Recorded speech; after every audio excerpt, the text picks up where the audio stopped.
नमस्कार, मैं अस्मा खान, प्रवक्ता सूरज प्रसाद राजकीय बालिका इंटर कॉलेज झांसी से आपका इतिहास की कक्षा में स्वागत करती हूँ।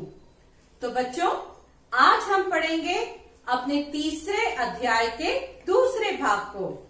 तीसरा अध्याय हमारा वही है, तीनों महाद्वीपों में फैला हुआ साम्राज्य। आज पढ़ेंगे हम इसके दूसरे भाग को। तो बच्चों, इससे पहले वाले भाग में हमने साम्राज्य के आरंभिक काल के बारे में पढ़ा, तीसरी शताब्दी में हुए संकट के बारे में जाना, साथ ही लिंग साक्षरता और संस्कृति को भी हमने समझने का प्रयास किया। आर्थिक विस्तार को भी हमने विस्तार से पढ़ा। तो बच्चों, इस दूसरे भाग में भी सबसे पहले हम इस मैप को देख लेते हैं। यही मैप जो हमने पहले भाग में देखा था, ये वही मैप है, क्योंकि वही जगह और वही चीजें, जैसे कि ये नदियां, राइन नदी, डैन्यूब नदी, या जो जगह है, प्लेसेस हैं, ये हम दोबारा से पढ़ेंगे। तो इसी मैप से हम शुरुआत करते हुए अब आगे बढ़ेंगे और देखते हैं अपने दूसरे भाग के उद्देश्य को। इस भाग की समाप्ति के पश्चात आप सभी छात्र छात्राएं निम्नलिखित बातों को समझने में सक्षम होंगे। श्रमिकों पर नियंत्रण के बारे में हम पढ़ेंगे, दासों के प्रति किए जाने वाले व्यवहार को हम समझेंगे, सामाजिक श्रेणियों के विभाजन के बारे में भी हम पढ़ेंगे, साथ ही परवर्ती पुराकाल को समझने का प्रयास करेंगे। तो आइए बच्चों, अब हम देखते हैं अपनी पहली स्लाइड को। श्रमिकों पर नियंत्रण। भूमध्य सागर और निकटवर्ती पूर्व दोनों ही क्षेत्रों में दासता की जड़ें बहुत गहरी थी और चौथी शताब्दी में ईसाई धर्म में राज्य धर्म बनने के बाद भी इस गुलामी की प्रथा को कोई गंभीर चुनौती नहीं दी। तो बच्चों, इसका अर्थ ये नहीं है कि रोम की अर्थव्यवस्था में अधिकांश श्रम दासों द्वारा ही किया जाता था। तथापि ये बात गणतंत्र काल में इटली के मामले में सही हो सकती है, जहां ऑगस्टस के शासनकाल में इटली की कुल 75 लाख की आबादी में 30 लाख तो दास थे, किंतु समग्र समाज में ऐसी स्थिति नहीं थी। उन दिनों दासों को पूंजी निवेश की दृष्टि से देखा जाता था। कम से कम रोम के एक लेखक ने तो जमींदारों को ऐसे संदर्भों में उन गुलामों का इस्तेमाल न करने की सलाह दी जहां फसल की कटाई के लिए उनकी बहुत बड़ी संख्या में आवश्यकता हो, अथवा जहां स्वास्थ्य को मलेरिया जैसी बीमारियों से नुकसान पहुंच जा सके। ऐसे विचार दासों के प्रति सहानुभूति पर नहीं, बल्कि हिसाब किताब पर आधारित थे। एक और जहां उच्च वर्ग के लोग दासों के प्रति प्रायः क्रूरतापूर्ण व्यवहार करते थे, वहीं दूसरी ओर साधारण लोग उनके प्रति कहीं अधिक सहानुभूति रखते थे। इसी के साथ बच्चों, हम आगे देखें। नीरो के शासनकाल में घटी एक घटना के बारे में इतिहासकारों का मत। अब उनके क्या मत थे? प्रथम शताब्दी में शांति स्थापित होने से लड़ाई झगड़े कम हुए, जिससे दासों की आपूर्ति में कमी आई। इससे दास श्रम का प्रयोग करने वाले दास प्रजनन अथवा वेतनभोगी मजदूरों जैसे विकल्पों का सहारा लेना पड़ा। वेतनभोगी मजदूर सस्ते तो थे ही, उन्हें आसानी से छोड़ा और रखा भी जा सकता था। बच्चों, वास्तव में रोम में सरकारी निर्माण कार्यों पर स्पष्ट रूप से मुक्त श्रमिकों का व्यापक प्रयोग किया जाता था। अब क्योंकि दास श्रम का बहुतायत प्रयोग बहुत महंगा पड़ता था, भाड़े के मजदूरों के विपरीत गुलाम श्रमिकों को वर्ष भर रखने के लिए भोजन भी देना पड़ता था और उनके अन्य खर्च भी उठाने पड़ते थे। अब इससे क्या हुआ, इन गुलाम श्रमिकों को रखने की लागत बढ़ जाती थी। इसलिए संभव था कि बाद की अवधि में कृषि क्षेत्र में अधिक संख्या में गुलाम मजदूर नहीं रहे। कम से कम पूर्वी प्रदेशों में तो ऐसा ही हुआ और दूसरी ओर इन दासों और मुक्त व्यक्तियों अर्थात जैसे दास जी ने उनके मालिकों ने मुक्त कर दिया था और व्यापार प्रबंधों के रूप में ये व्यापक रूप से नियुक्त किए जाने लगा।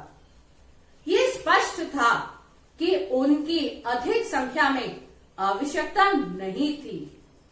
मालिक अक्सर अपने गुलामों अथवा मुक्त हुए गुलामों को अपनी ओर से व्यापार चलाने के लिए पूंजी, यहाँ तक कि पूरा का पूरा कारोबार भी सौंप देते थे। तो इसके बाद बच्चों हम देखते हैं कि रोमन कृषि लेखकों ने श्रम प्रबंधन की ओर बहुत ध्यान दिया। जमींदारों को अपनी जरूरत से दुगनी संख्या में उपकरण तथा औजारों का सुरक्षित भंडार रखना होता था। नियोक्ताओं की यह आम धारणा थी कि निरीक्षण यानी कि देखभाल के बिना कभी भी कोई काम नहीं करवाया जा सकता था।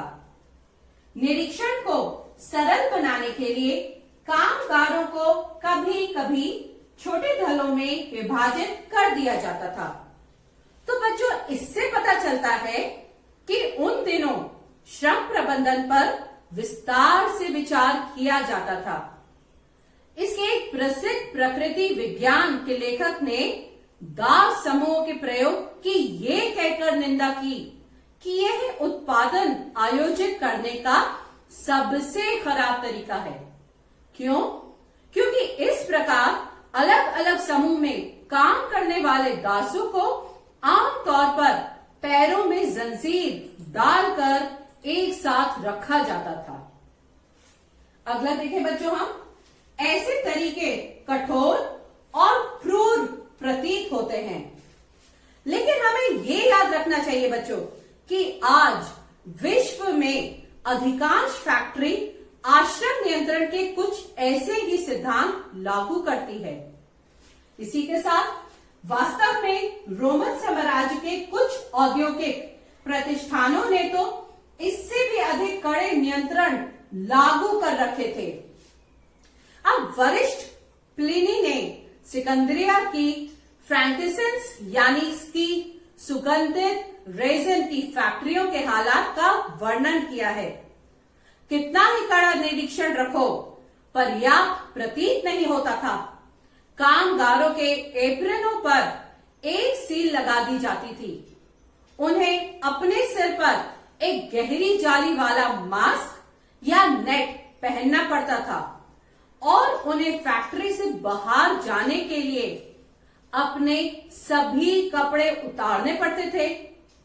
कृषि श्रमिक अवश्य ही थके थके से रहते होंगे और उन्हें नापसंद किया जाता होगा, किंतु तीसरी शताब्दी के राज्य देश में मिस्र यानी कि इजिप्ट के किसानों द्वारा अपना गांव छोड़कर जाने का उल्लेख है, जिसमें ये कहा गया है कि वे इसलिए गांव छोड़कर जा रहे थे ताकि उन्हें खेती के काम में ना लगाना पड़े, और संभवतः यही बात अधिकांश फैक्ट्रियों और कारखानों पर लागू होती थी।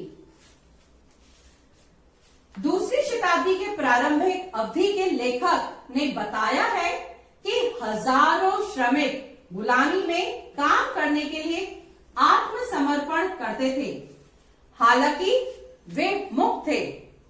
अब दूसरे शब्दों में बच्चों हम बात करें तो बहुत से ऐसे गरीब परिवारों ने तो जीवित रहने के लिए ऋणबद्धता स्वीकार कर ली थी। हाल ही में खोजे गए ऑगस्टिन के पत्रों में से एक पत्र से हमें ये जानकारी मिलती है कि कभी कभी माता पिता अपने बच्चों को 25 वर्ष के लिए बेच दिया करते थे। किस लिए? बंधुआ मजदूर बना देते थे। ऑगस्टीन ने एक बार अपने एक वकील मित्र से पूछा कि पिता की मृत्यु हो जाने पर क्या इन बच्चों को आजाद किया जा सकता था। फिर भी हमें इस संबंध में सही स्थिति समझने के लिए पर्याप्त सावधानी बरतनी चाहिए और सीधे इस निष्कर्ष पर नहीं पहुंचना चाहिए कि अधिकतर श्रमिकों पर इन तरीकों से दबाव डाला जाता था। बात करें अगर हम 5वीं शताब्दी के अंतिम वर्षों में, सम्राट एंस्टोरोइस ने ऊंची मजदूरियां देकर और समूचे पूर्वी क्षेत्र से श्रमिक को आकर्षित करने के 3 सप्ताह से भी कम समय में पूर्वी सीमांत क्षेत्र में दारा शहर का निर्माण किया था। अब हम बच्चों पढ़ते हैं अपनी अगली हेडिंग, दासों के प्रति व्यवहार। शहर के शासक लूसियस पेजिनियस सेकेंडस का उसके एक दास ने कत्ल कर दिया।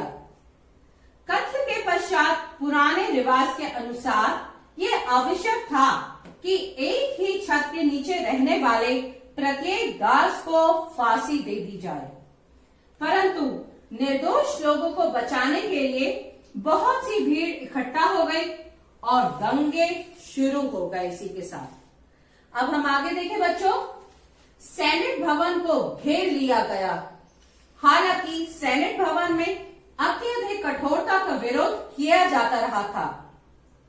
जो सेनेटर फांसी देने के पक्ष में थे उनकी बात मानी गई, परंतु पत्थर और जलती हुई मशालें लिए भीड़ ने इस आदेश को कार्यान्वित किए जाने से रोका।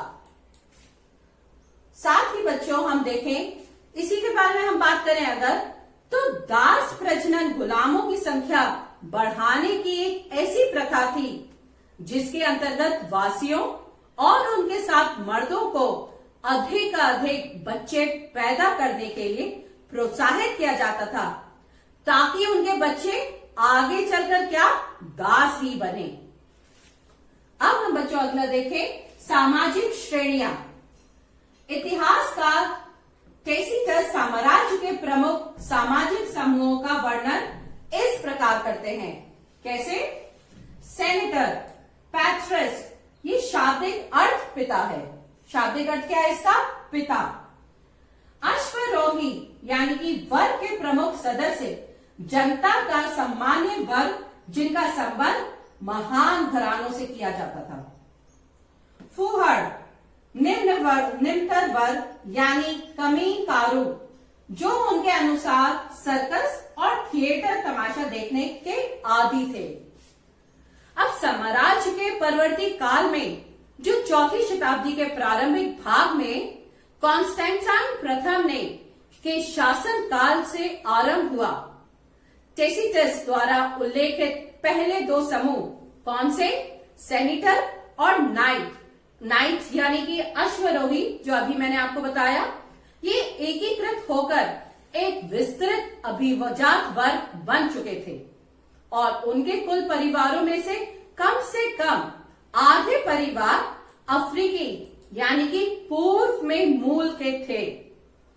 आगे बच्चों हम देखें, परवर्ती रोमन अभिजात वर्ग अत्यधिक धनवान था, किंतु कई तरीकों से ये विशुद्ध सैनिक संभ्रांत वर्ग से कम शक्तिशाली था, जिनकी पृष्ठभूमि अधिकतर अभिजात वर्ग में नहीं कि मध्यम वर्ग में अब नौकरशाही और सेना की सेवा में जुड़े आम लोग शामिल थे।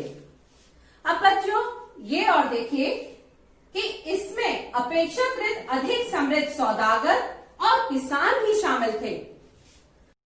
तो देखा ये जाए कि मुख्य रूप से सरकारी सेवा और राज्य पर निर्भरता इन मध्यम वर्गीय परिवारों का भरण पोषण करती थी और उसके नीचे भारी संख्या में निरंतर वर्गों का ही विशाल समूह था, जिन्हें निम्न वर्ग कहा जाता था, और इनमें ग्रामीण श्रमिक शामिल थे, जिनमें बहुत से लोग स्थायी रूप से बड़ी जागीरों में नियोजित थे।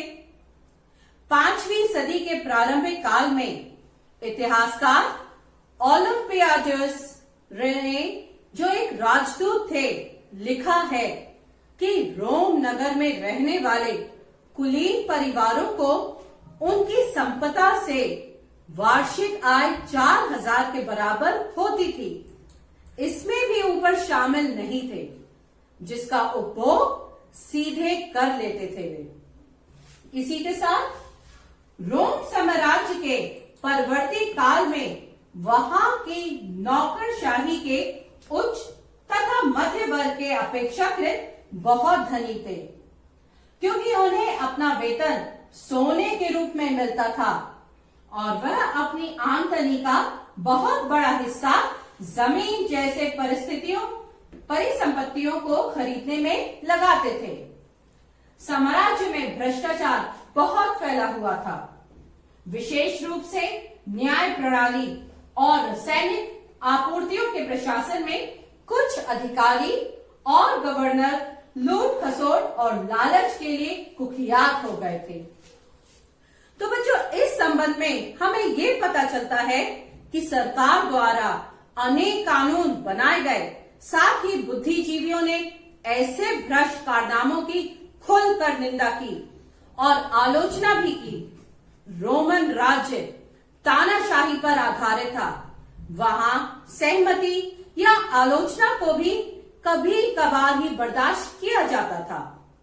आमतौर पर सरकार विरोध का उत्तर हिंसात्मक कार्रवाई से देती थी।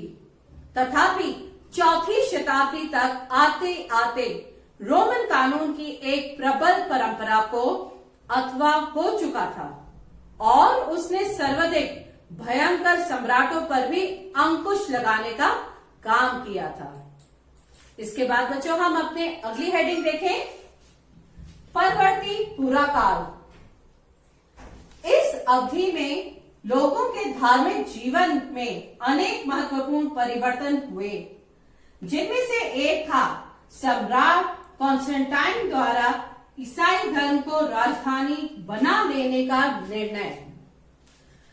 परवर्ती पुरा काल शब्द का प्रयोग रोम साम्राज्य के उद्भव, विकास और पतन के इतिहास की उस अंतिम दिलचस्प अवधि का वर्णन करने के लिए किया जाता है जो मोटे तौर पर चौथी से 7वीं शताब्दी तक फैली हुई थी। दूसरा था 7वीं शताब्दी में इस्लाम का उदय, लेकिन राज्य के ढांचे में उतना ही महत्वपूर्ण परिवर्तन हुए। ये परिवर्तन सम्राट डायोक्लेशियन के समय प्रारंभ हुए। इसके बाद बच्चों, हम देखें सम्राट डायोक्लेशियन के कार्य। क्या कार्य थे उनके? जिन प्रदेशों का साम्राज्य के आर्थिक दृष्टि से कोई महत्व नहीं था, उन्हें छोटा कर दिया। उसने साम्राज्य की सीमाओं पर किले बनवाए, प्रांतों का पुनर्गठन किया, असैनिक कार्यों को सैनिक कार्यों से अलग किया। साथ ही उसने सेनापतियों को अधिक स्वायत्तता प्रदान कर दी, जिससे ये सैन्य अधिकारी अधिक शक्तिशाली समूह के रूप में उभर के सामने आए। तो बच्चों, इसके बाद हम देखें कॉन्स्टेंटाइन ने इन परिवर्तनों को पुख्ता बनाया और कुछ परिवर्तन और भी किए। कैसे कि उसके द्वारा सॉलिडस, नोट करें बच्चों, सॉलिडस नामक एक सिक्का चलाया जो कि 4.5 ग्राम शुद्ध सोने का था, और ये सिक्का रोम साम्राज्य समाप्त होने के बाद भी चलता रहा। और दूसरा प्रमुख कार्य उसने क्या किया? दूसरी राजधानी कस्तूतुनिया का निर्माण किया, जहां आजकल इस्तांबुल नगर बसा हुआ है। पहले इसे बेजेंटाइन कहा जाता था। ये नई राजधानी जो बनाई उसने कस्तूतुनिया, ये तीनों ओर समुद्र से घिरी हुई थी। अब इन सभी के फलस्वरूप शहरी संपदा और समृद्धि में अत्यधिक वृद्धि हुई, जिससे क्या हुआ बच्चों? स्थापत्य कला के नए नए रूप विकसित हुए और भोग विलास के साधनों में भरपूर तेजी आई। यूनान और रोम वासियों की पारंपरिक धार्मिक संस्कृति बहुत देववाद थी। ये लोग अनेक संतों एवं उपासना पद्धतियों में विश्वास रखते थे और जुपिटर, जूनो, मिनरा और मार्स जैसे अनेक रोमन इतालवी देवों और यूनानी तथा पूर्वी देवी देवताओं की पूजा किया करते थे, जिसके लिए उन्हें साम्राज्य भर में हजारों मंदिर, मठ और देवालय बना रखे थे। रोम साम्राज्य का एक बड़ा धर्म यहूदी धर्म था, अर्थात परिवर्तित पूरा काल में यहूदी धर्म में अनेक विविधताएं मौजूद थी।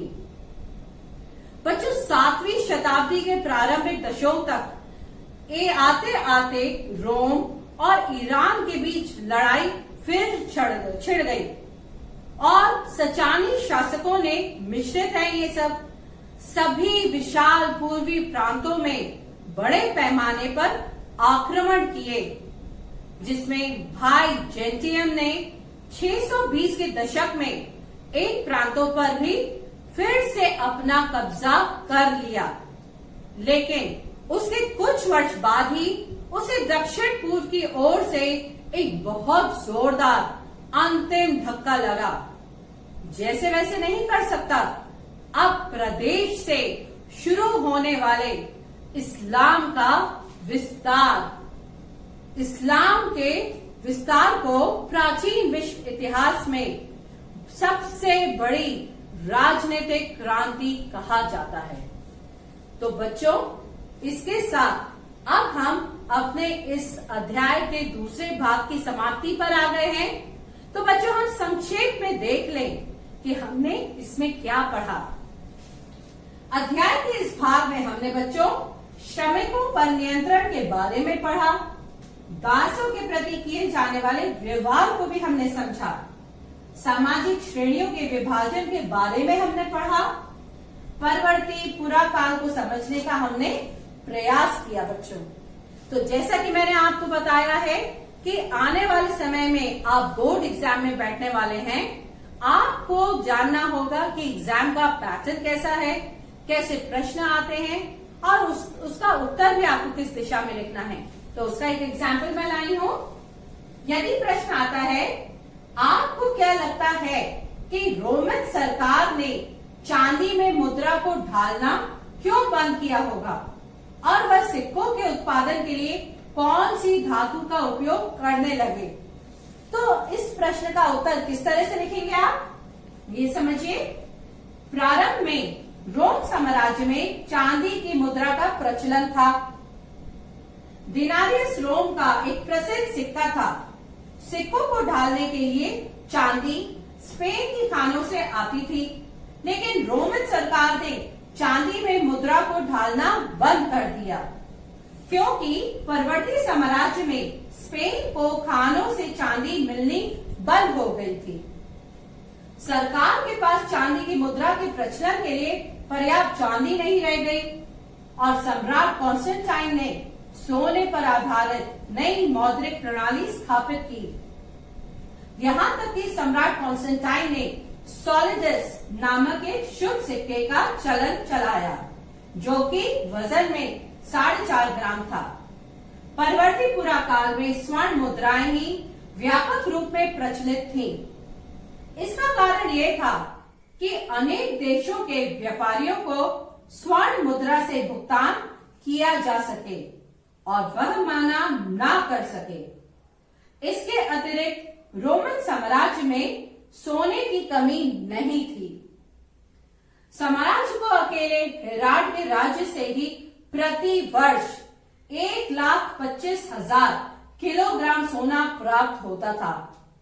यही कारण था कि सोने के सिक्के निसंदेह लाखों करोड़ों की संख्या में प्रचलित थे।